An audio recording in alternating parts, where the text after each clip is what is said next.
Hello friends, welcome to my channel. आज हम करने वाले हैं IC38 new syllabus health section का चैप्टर नंबर 5, जो कि है हेल्थ इंश्योरेंस क्लेम्स। और ये हेल्थ सेक्शन का लास्ट चैप्टर है।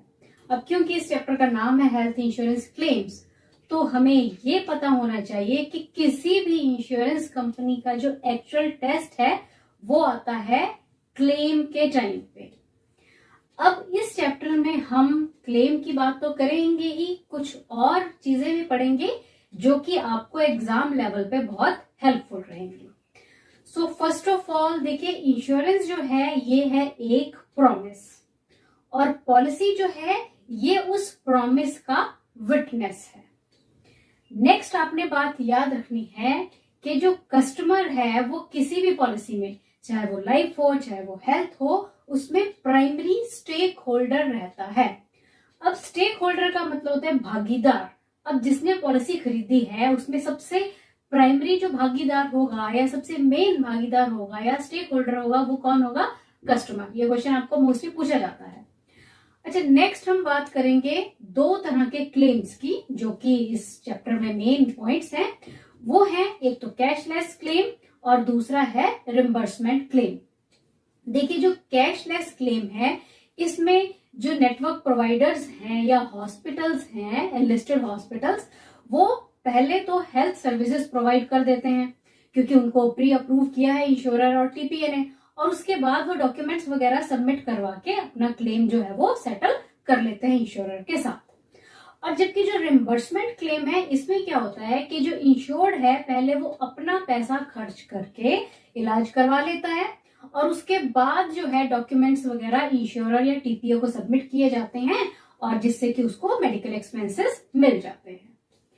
अच्छा, नेक्स्ट बात आपको ये याद रखनी है कि कुछ ऐसे भी केसेस हैं जहां पर इंश्योर्ड को क्लेम नहीं मिल पाता है, तो वहां पर इंश्योर्ड जो है वो इंश्योरेंस ऑम्बड्समैन में जा सकता है, क्योंकि insurance ombudsman specially design codes हैं जो कि इंश्योरेंस के केसेस को ही हैंडल करती हैं। एट द सेम टाइम कई बार जो फ्रॉड्स हैं वो इंश्योरर के साथ भी हो जाते हैं। तो जो इंश्योरर के साथ फ्रॉड्स होते हैं उनकी कुछ कैटेगरीज मैं आपको बताऊंगी। सबसे पहले है इम्पर्सनेशन फ्रॉड। अभी जो इम्पर्सनेशन फ्रॉड है, इसमें अगर इंश्योर्ड या जो पॉलिसी होल्डर है वो पर्सनल लेवल पे कोई फ्रॉड करता है, कोई गड़बड़ करता है, तो उसे इम्पर्सनेशन फ्रॉड कहा जाता है। नेक्स्ट है फैब्रिकेशन ऑफ डॉक्यूमेंट्स। अब इसमें अगर इंश्योर्ड डॉक्यूमेंट्स में कुछ गड़बड़ी करता है, कुछ फैब्रिकेशन इस तरह से करता है क्लेम लेने के लिए, तो उसको फैब्रिकेशन ऑफ डॉक्यूमेंट्स फ्रॉड की कैटेगरी में रखा गया है। नेक्स्ट है एग्जैगरेशन ऑफ एक्सपेंसेस, यानी कि खर्चों में हेर फेर दिखा के वो फ्रॉड जो करता है उसे एग्जैगरेशन ऑफ एक्सपेंसेस की कैटेगरी में रखा गया है। और लास्ट जो है वो है आउट पेशेंट, और उसको कन्वर्ट कर देना इन पेशेंट में, और फिर जो है एक्सपेंसेस लेना इंश्योरर से। Let's start with the self-examination questions. Question number 1. Who among the following is not a stakeholder in insurance claim process? अब इस क्वेश्चन में पूछा गया है कि जो नीचे दी गई ऑप्शंस हैं उनमें से आपको बताना है कि एक इंश्योरेंस क्लेम प्रोसेस में कौन जो है वो भागीदार नहीं है। So options are insurance company shareholders, human resource department, regulator and TPA. अब देखिए कि अगर हम इंश्योरेंस क्लेम प्रोसेस की बात करेंगे तो उसमें ह्यूमन रिसोर्स डिपार्टमेंट, रेगुलेटर और टीपीए ये सभी तो स्टेक होल्डर होंगे, पर जो इंश्योरेंस कंपनी के शेयर होल्डर्स हैं उनको इंश्योरेंस क्लेम प्रोसेस से कोई लेना देना नहीं रहता है। So they are not stakeholders in the insurance claim process. Now the next question is, which of the following document is maintained at hospital detailing all treatment done to an inpatient? अब इस question में पूछा गया है कि आपको उस document का नाम बताना है जो कि एक इन पेशेंट का रहता है, और हॉस्पिटल में वो होगा जो बताएगा कि क्या क्या ट्रीटमेंट जो है एक इन पेशेंट को दिए गए हैं। तो इन पेशेंट का जो रिपोर्ट है जिसमें सारी इंफॉर्मेशन है उसे कहा जाता है इन्वेस्टिगेशन रिपोर्ट। सो सही आंसर है option number 1, that is investigation report. Now the next question is the amount of provision made for all claims in the book of insurer based on the status of the claim is known as. अब इस question में पूछा गया है कि जो जितने भी प्रोविजंस हैं जो कि इंश्योरर की क्लेम बुक्स में दिए गए हैं उसे हम क्या कहेंगे? पूलिंग, प्रोविजनिंग, रिजर्विंग और इन्वेस्टिंग. तो देखिए उसे कहा जाता है रिजर्विंग. सो सही आंसर जो है वो है option number 3.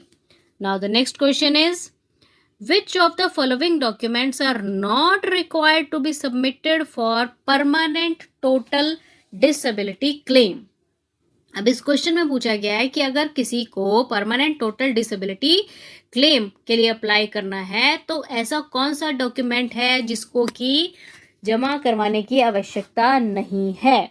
So options are duly completed personal accidental claim form signed by claimant. तो भाई ये तो जमा ही करवाना पड़ेगा क्योंकि अगर हम क्लेम फॉर्म नहीं जमा करवाएंगे तो क्लेम कैसे मिलेगा. सेकंड है attested copy of FIR if applicable. और ये भी जरूरी है क्योंकि एफआईआर की कॉपी अगर आवश्यकता है तो वो भी हमें साथ में लगानी पड़ेगी. थर्ड ऑप्शन है permanent disability certificate from the civil surgeon और any equivalent competent doctor certifying the disability of the insured. अब इस ऑप्शन में कहा गया है कि किसी सिविल सर्जन या डॉक्टर के द्वारा एक परमानेंट डिसेबिलिटी सर्टिफिकेट जो है वो भी देना पड़ेगा साथ में. और फोर्थ ऑप्शन में कहा गया है कि fitness certificate from the treating doctor certifying that the insured is fit to perform his normal duties. अब यही इसकी गलत वाली ऑप्शन है या हम कह सकते हैं कि जो सही आंसर पूछा गया है. अब क्योंकि अगर कोई individual permanent total disability claim के लिए अप्लाई करना चाहता है तो वो फिटनेस सर्टिफिकेट तो जमा नहीं करवाएगा. अगर वो फिटनेस सर्टिफिकेट ही अपना दे देगा तो उसे तो क्लेम ही नहीं मिलेगा. सो सही जो ऑप्शन है वो है option number 4. Now the next question is dash are paid upfront by assistance company. अब यहाँ पे असिस्टेंस कंपनी जो है वो टीपीए है and later claimed from the insurance company. अब आपसे पूछा गया है कि ऐसे कौन से केसेस हैं जिसमें पेमेंट पहले तो असिस्टेंस कंपनी कर देती है और बाद में क्लेम जो है वो इंश्योरेंस कंपनी के द्वारा किया जाता है. तो ऐसे केसेस को कहा जाता है बेल बॉन्ड केसेस. सो सही answer is option number 1. Now the next question is who among the following is considered as primary stakeholder in insurance claim process. एक इंश्योरेंस क्लेम प्रोसेस में सबसे पहला भागीदार कौन होगा? तो ऑब्वियस सी बात है किसी भी क्लेम प्रोसेस में प्राइमरी स्टेक होल्डर होता है कस्टमर. सो सही option is option number A. Now next question Girish Saxena's insurance claim was denied by insurance company. In case of denial, what is the option available to Girish Saxena apart from representation to the insurer? अब इस question में कहा गया है कि गिरीश सक्सेना का एक insurance claim जो था वो इंश्योरेंस कंपनी ने देने से मना कर दिया. अब ये कहते हैं कि गिरीश सक्सेना कहाँ जाए अपनी कंप्लेंट लेकर. So options are to approach government को अप्रोच करे, to approach legal authorities, then to approach insurance agent. और डी ऑप्शन में कहा गया nothing can be done in the case of denial, कि भाई ऐसे केस में कुछ नहीं किया जा सकता. देखिए इसका जो सही आंसर है वो ऑप्शन बी आएगा. उसे लीगल अथॉरिटीज़ में अप्रोच करना चाहिए, बल्कि हम यहाँ पे ऑप्शन दी नहीं गई है और सही ऑप्शन इसका होगा इंश्योरेंस ऑम्बड्समैन. पर इन ऑप्शंस के हिसाब से जो सही आंसर है वो है option B, to approach the legal authorities. Now the next question is during investigation of the health insurance claim presented by Rajiv Mahato. देखिए एक राजीव महतो है, उसने हेल्थ इंश्योरेंस क्लेम रिप्रेजेंट किया. इंश्योरेंस कंपनी फाइंड्स, और इंश्योरेंस कंपनी ने इन्वेस्टिगेशन के दौरान ये पाया कि जो राजीव महतो है उसका भाई राजेश महतो वो हॉस्पिटल में ट्रीटमेंट के लिए एडमिट था और जो पॉलिसी ली गई है वो राजीव मेहता के लिए ली गई है और वो एक फैमिली फ्लोटर प्लान भी नहीं है। अब ये जो राजीव महतो है ये किस प्रकार का फ्रॉड कर रहा है?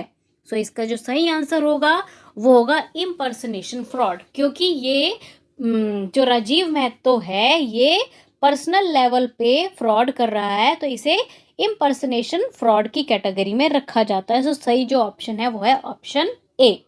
Now next question is, under which of the following condition a domiciliary hospitalization is covered in the health insurance policy? अब इस क्वेश्चन में पूछा गया है कि अगर हम हेल्थ इंश्योरेंस पॉलिसी की बात करें तो डोमिसाइलरी हॉस्पिटलाइजेशन किन कंडीशन को कवर करता है?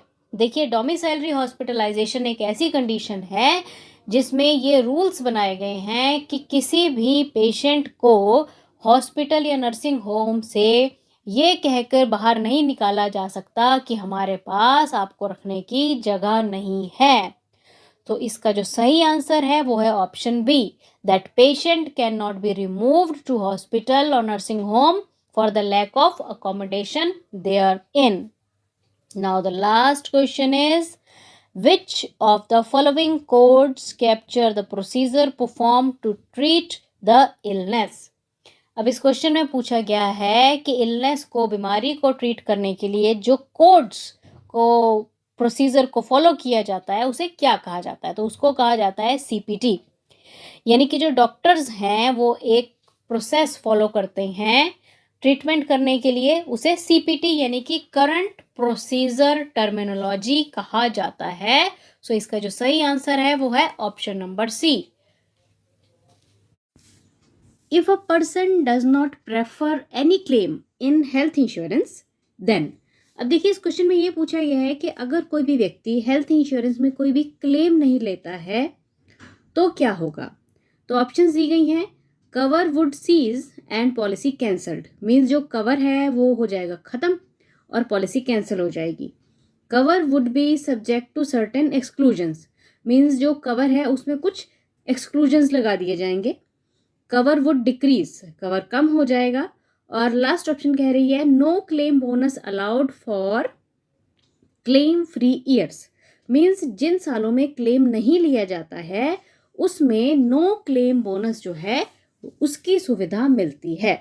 तो देखिए, अगर हेल्थ इंश्योरेंस पॉलिसी में क्लेम कोई व्यक्ति नहीं लेता है, मीन्स क्लेम कब लेगा? जब वो बीमार होगा। अगर वो बीमार नहीं हुआ है, कोई क्लेम कंपनी से नहीं लिया है, तो ऐसे केसेस में नो क्लेम बोनस की फैसिलिटी मिलती है। इसलिए इस क्वेश्चन का जो राइट आंसर आएगा वो है option D. Now the next question is, for admission of domiciliary hospitalization claim the minimum period of medical treatment should be. अब देखिए इस क्वेश्चन में पूछा गया है कि डोमिसाइलरी हॉस्पिटलाइजेशन क्लेम की अगर हम बात करें तो मिनिमम पीरियड जो रहेगा मेडिकल ट्रीटमेंट का वो कितना होना चाहिए? तो ऑप्शंस हैं 24 hours, 48 hours, 3 days and 4 days. तो देखिए ऐसे केस में जो मिनिमम पीरियड रहता है मेडिकल ट्रीटमेंट का वो रहता है 3 डेज। तो इसलिए इस क्वेश्चन का जो राइट आंसर है वो है option C. Now the next question is, smart identity card for presenting it to network hospital in health insurance would be issued by. अब देखिए इस क्वेश्चन में हम पूछा गया है कि जब हम हेल्थ इंश्योरेंस करवाते हैं कैशलेस तो वो हमें क्या देते हैं? एक कार्ड प्रोवाइड करते हैं ना, उसे स्मार्ट आईडी कार्ड कहा जाता है। और जब हम कभी इलाज करवाने के लिए हॉस्पिटल में जाते हैं तो हम वो साथ में लेकर जाते हैं। तो अब ये कह रहे हैं कि जो स्मार्ट आईडी कार्ड है वो कौन इशू करता है? ऑप्शंस हैं insurer, TPA, either A or B, neither A nor B. तो देखिए जो स्मार्ट आईडी कार्ड है वो या तो इंश्योरर के द्वारा इशू किया जा सकता है या फिर टीपीए के द्वारा। तो इसलिए इस क्वेश्चन का जो राइट आंसर आएगा वो होगा option C, means either A or B. और एंड में आप लोगों के लिए एक है बोनस क्वेश्चन। अब इस क्वेश्चन में पूछा गया है कि TPA is licensed by the dash. देखिए टीपीए याद है ना, full form third party administrator. उसको जो लाइसेंस है ना वो किसके द्वारा दिया जाता है? तो ऑप्शंस दी गई हैं इंश्योरेंस कंपनी, सर्वेयर, गवर्नमेंट और लास्ट ऑप्शन कह रही है IRDAI। तो आपको ये बताना है कि TPA को जो लाइसेंस दिया जाता है वो किसके द्वारा दिया जाता है। तो इसका जो राइट आंसर है वो जल्दी से मुझे कमेंट करके बताइए। Thanks for watching the video and best of luck.